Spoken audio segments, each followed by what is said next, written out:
आइए आज आप सब सुनेंगे शनिवार व्रत की कथा। प्रत्येक शनिवार को शनि देवता का पूजन किया जाता है। इस दिन विशेष प्रकार से शनिदेव की कृपा प्राप्ति के लिए पीपल के वृक्ष में गुड़ तथा तिल मिश्रित जल डालनी चाहिए। पीपल वृक्ष के नीचे दीपक जलाने चाहिए। शनिदेव को सरसों का तेल या तिल का तेल इन्हें चढ़ाना चाहिए। इससे शनिदेव अपने भक्तों पर अति प्रसन्न होते हैं।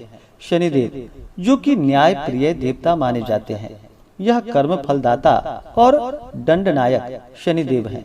सभी को कर्मों के अनुसार फल प्रदान करते हैं। जो भी अच्छे कार्य करते हैं उन्हें अच्छे फल को प्रदान करते हैं। तो आइए आज आप सब सुनेंगे शनिवार के दिन शनिवार व्रत की कथा। तो बोलिए प्रेम से शनिदेव महाराज की जय। बहुत समय पहले की बात है। एक समय सभी नवग्रहों सूर्य, चंद्र, मंगल, बुध, बृहस्पति, शुक्र, शनि, राहु और केतु में विवाद छिड़ गया कि इनमें से सबसे बड़ा कौन है। सभी आपस में लड़ने लगे और कोई निर्णय न होने पर देवराज इंद्र के पास निर्णय कराने के लिए पहुंचे। इंद्र इससे घबरा गए और इस निर्णय को देने में अपनी असमर्थता जताई। परंतु उन्होंने कहा कि इस समय पृथ्वी पर राजा विक्रमादित्य है, जो कि अति न्याय प्रिय है। वे ही इसका निर्णय कर सकते हैं। सभी ग्रह एक साथ राजा विक्रमादित्य के पास पहुंचे और अपना विवाद उन्हें बतलाया। साथ ही निर्णय के लिए कहा। राजा इस समस्या से अति चिंतित हो उठे, क्योंकि वे जानते थे कि जिस किसी को भी छोटा बतलाया जाए वह कुपित हो उठेगा।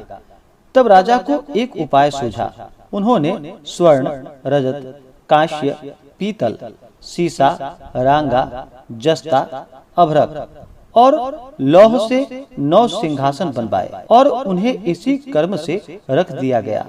फिर उन सबसे निवेदन किया कि आप सभी अपने अपने सिंहासन पर विराजमान हो जाएं।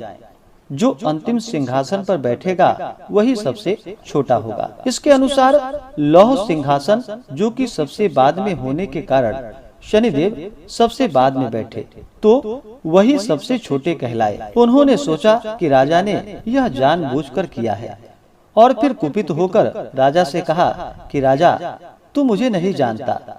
सूर्य एक राशि में 1 महीना, चंद्रमा 2.25 महीना 2 दिन, मंगल 1.5 महीना, बृहस्पति 13 महीने व बुध और शुक्र एक महीने विचरण करते हैं। परंतु मैं जब भी आता हूँ तो 2.5 से 7.5 वर्षों तक रहता हूँ और फिर मैंने बड़ों का विनाश किया है।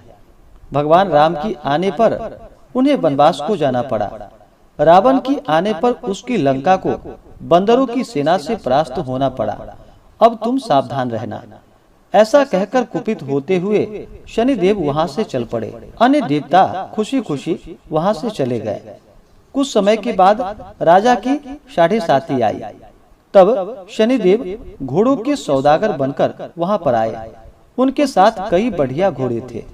राजा ने जब यह समाचार सुना तो अपने अश्वपाल को अच्छे घोड़े खरीदने की आज्ञा दी और फिर उसने कई प्रकार के अश्व देखे और उसे खरीदे। फिर उसमें से एक सर्वोत्तम घोड़ा, जो कि राजा को सवारी हेतु दे दिया। राजा ज्यों ही उस पर बैठा, वह घोड़ा सरपट वन की ओर भाग चला। भीषण वन में पहुंचकर वहां से वह अंतर ध्यान हो गया और राजा भूख प्यास से भटकता रहा। तब एक ग्वाले ने उसे पानी पिलाया। राजा ने प्रसन्न होकर उसे अपनी अंगूठी दे दी और फिर राजा अंगूठी को देकर वहां से नगर की ओर चल पड़ा। वहां जाकर अपना नाम उज्जैन निवासी बीका बतलाया। वहां एक सेठ की दुकान में उसने जल इत्यादि पिया और कुछ समय विश्राम किया। भाग्यवश उस दिन सेठ की बड़ी बिक्री हुई। सेठ ने उसे खाना खिलाने के लिए प्रसन्न होकर अपने घर को लेकर गया। वहां उसने एक खूंटी पर देखा कि एक हार टंगा है, जिससे कि खूंटी निगल रही थी। थोड़ी देर में पूरा हार गायब था। तब सेठ ने आने पर देखा कि हार गायब है। उसने समझा कि वीका ने ही उसे चुराया है। उसने वीका को कोतवाल के पास पकड़वा दिया। फिर राजा ने भी उसे चोर समझकर उसके हाथ पैर कटवा दिए और फिर वह चौरंगिया बन गया। नगर के बाहर उसे फेंकवा दिया गया। वहां से एक तेली निकल रहा था, जिसे देखकर उस पर दया आई और उसने वीका को अपनी गाड़ी में बिठा लिया। वह अपनी जीभ से बैलों को हाँकने लगा। उस काल राजा की शनि दशा समाप्त होने वाली थी। वर्षा काल आरंभ होने पर वह मल्लाहार गाने लगा। तब वह जिस नगर में रहता था, वहाँ की राजकुमारी मनभावनी को वह इतना भाया कि उसने मन में ही प्रण कर लिया कि वह उस राग गाने वाले से ही विवाह करेगी। उसने दासी को ढूंढने के लिए भेजा। दासी ने बतलाया कि वह एक चौरंगिया है, परंतु राजकुमारी न मानी। अगले ही दिन उठते ही वह अनशन पर बैठ गई कि विवाह करेगी तो उसी से करेगी। उसे बहुत बार समझाया गया, पर वह न मानी। तो उसके पिता राजा ने उस तेली को बुलावा भेजा और विवाह की तैयारी करने को कहा। फिर उसका विवाह राजकुमारी से हो गया। तब एक दिन सोते हुए स्वप्न में शनिदेव ने राजा से कहा कि राजन, देखा तुमने, मुझे छोटा बतलाकर तुमने कितना दुख झेला है। तब राजा ने उनसे क्षमा याचना की और प्रार्थना की कि हे शनिदेव, जैसा दुख मुझे दिया है और किसी को ना देना। शनिदेव मान गए और कहा कि जो मेरी कथा कहेगा, व्रत रखेगा, पूजा करेगा, उसे मेरी दशा में कोई दुख नहीं होगा। जो नित्य मेरा ध्यान करेगा और चींटियों को आटा डालेगा, उसके सारे मनोरथ पूर्ण होंगे। साथ ही राजा को हाथ पैर भी वापस दे दिए। प्रातः आंख खुलने पर राजकुमारी ने देखा तो वह आश्चर्यचकित रह गई। वीका ने उसे बतलाया कि वह उज्जैन का राजा विक्रमादित्य है। सभी अत्यंत प्रसन्न हुए। सेठ ने जब सुना तो वह पैरों पर आकर गिरकर क्षमा याचना मांगने लगा।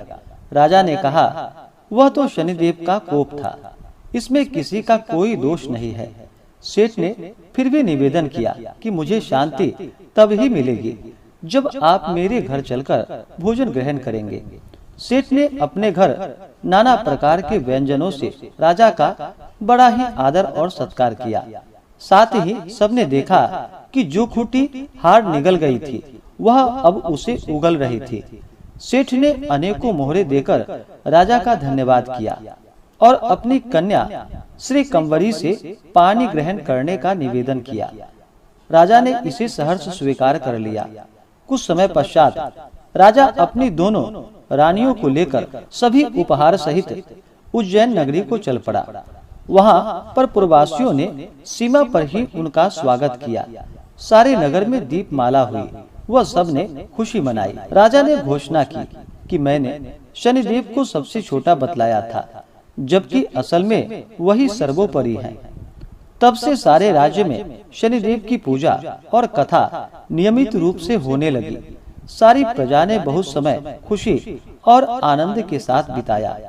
जो कोई शनिदेव की इस कथा को सुनता है या पढ़ता है, उसके सारे दुख शनिदेव की कृपा से दूर हो जाते हैं। तो बोलिए प्रेम से शनिदेव महाराज की जय।